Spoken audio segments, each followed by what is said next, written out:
Ladies and gentlemen, please welcome journalist, author, and American citizen, Tucker Carlson. So fun! Thank you!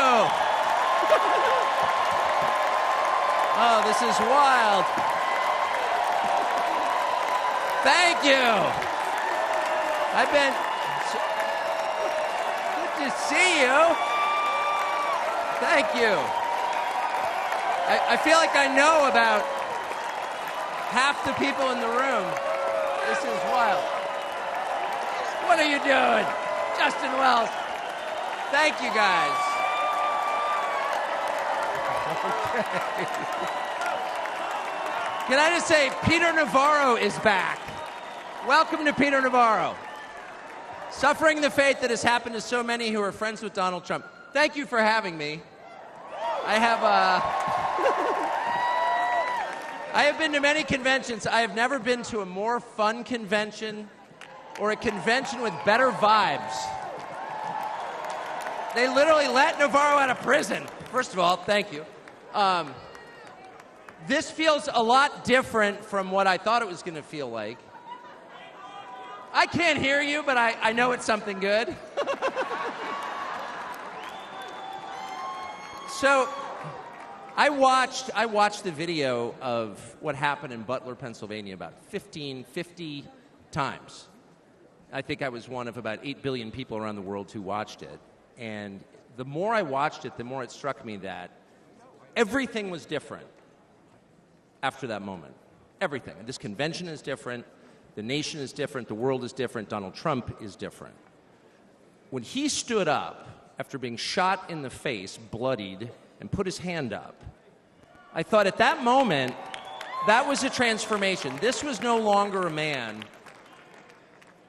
Well, I think that. I think it was divine intervention. But the effect that it had on Donald Trump, he was no longer just a political party's nominee or a former president or a future president.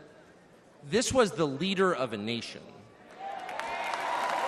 And I think there's a difference. I've spent most of my life in Washington where the president is at the top of the pyramid. Everyone wants to be the president. But if you think about it, the presidency comes with great power, obviously. But if you think about it, that is a title that is bestowed by a process of some sort that can be subverted. And in the end, it does not confer by itself, as no title does, legitimacy. Just because you call yourself the president doesn't mean that much inherently. I can call my dog the CEO of Hewlett-Packard. It doesn't mean she is.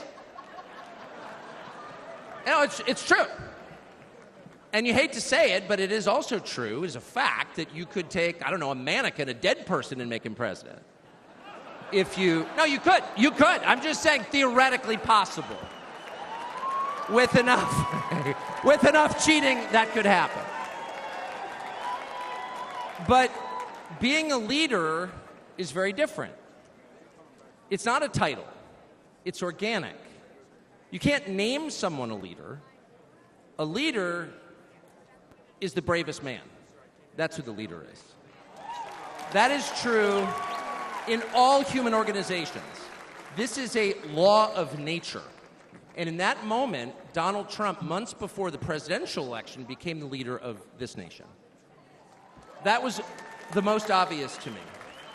And I have to say, I think it changed him. I reached out to Trump within hours of it that night. And what he said to me that night, having just been shot in the face, he said not a single word about himself. He said only how amazed he was and how proud he was of the crowd, which didn't run. And I thought two things. The first thing I thought was, well, of course they didn't run. His courage gave them heart. A leader's courage gives courage to his people. And the second thing I thought was, this is the selfish guy I've been hearing about for 9 years? Really? Not a word about himself? About his people, period. And the second thing I noticed, which I don't think anyone has remarked upon in public, but I'm just going to since I don't have a script, like why not, is that he turned down the most obvious opportunity in politics to inflame the nation after being shot. to inflame the nation, which is an opportunity that almost every other politician I've ever met, and certainly his opponents, would have taken instantly. And they would have said, well, what is this? How did he get shot? Like, how did this happen? And those are real questions that we have to get to the bottom of. But in the moments, the days, the week after the shooting, he did not say that. He did his best to bring the country together, and I thought, this is the divisive figure, this is the irresponsible person. No. This is the most responsible, unifying behavior of a leader I think I've ever seen. So the question is, where is he leading us? And I could go on for hours, but let me just sum it up. I do think the entire point from the famous escalator ride 9 years ago until today of Donald Trump's public life has been to remind us of one fact, which is a leader's duty is to his people, to his country, and to no other. That's the point. That's the only point. And another word for this is democracy. Democracy, in case you're a little sick of being beaten in the face with democracy on television, actual democracy is the proposition that the citizens of a country own that country. They're not renters, they're not serfs, they're not slaves, they are the owners of the country. And for that to be true, their leaders have to represent them, which is another way of saying they have to do what the people want them to do, or a close approximation thereof. But if they completely ignore what people want, not just 1 year, but generationally, say for 50 years, then it may be, I don't know what, it's not a democracy. And so I think the entire Trump project, paradoxically, is attacked as an enemy of democracy, is to return democracy to the United States. Hey, let's pay attention to what people actually want. And the lack of interest in that question in Washington is something that ultimately drove me out of the city after 35 years. Lawmakers stepping over the prostrate bodies of their fellow citizens ODing on drugs to go cast votes to send money to some foreign country. Yeah, actually, we've lost more Americans from drugs in the past 4 years than we lost in World War II. Yeah, our bloodiest war. More than we lost in World War II. Does anybody care? It is pathetic. It is pathetic.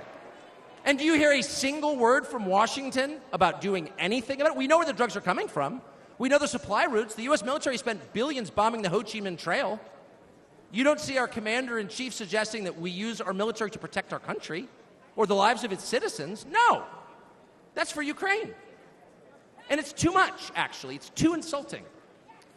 It's too insulting. It's a middle finger in the face of every American. It's a very clear statement, which is unmistakable. And that is, we don't care about you. And Donald Trump, whatever you say about him, and I think he's a wonderful person. I know him well. By the way, the funniest person I've ever met in my life, actually. You can't be funny without perspective or without empathy, which is true. But everything else about Trump aside, he actually cares because he's interested in the people who live here because that's his job. A father's job, his duty is to his family. An officer's duty is to his men. A president's duty is to his citizens. And he seems to be the only one who thinks that. And in his choice for vice president, J.D. Vance, he's made that really clear. J.D. Vance, I'll say this about him, is a thoroughly decent man, and I'll just admit it, a friend of mine, one of the very few politicians in Washington who actually is very close to his own wife, which is wonderful to see. And she's wonderful, actually. But J.D. Vance has views that are closer to Trump's voters than anyone else in Washington in office. Therefore, he's the vice president. That's called democracy. So I will stop on just one point, and that is what's happened over the past month since the debate, and particularly on Saturday in Butler. I think a lot of people are wondering, what is this? This doesn't look like politics. Something bigger is going on here. I think even people who don't believe in God are beginning to think, well, maybe there's something to this, actually. And I'm starting to think it's going to be okay, actually. I do think that.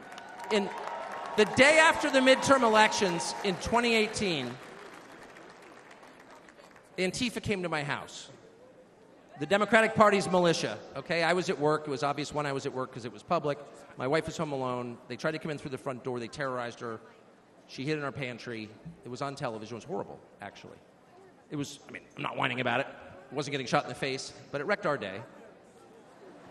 And the next morning, we're lying in bed, and the phone rings for my wife, and it's Donald Trump, who's not like a regular text buddy of Donald Trump's.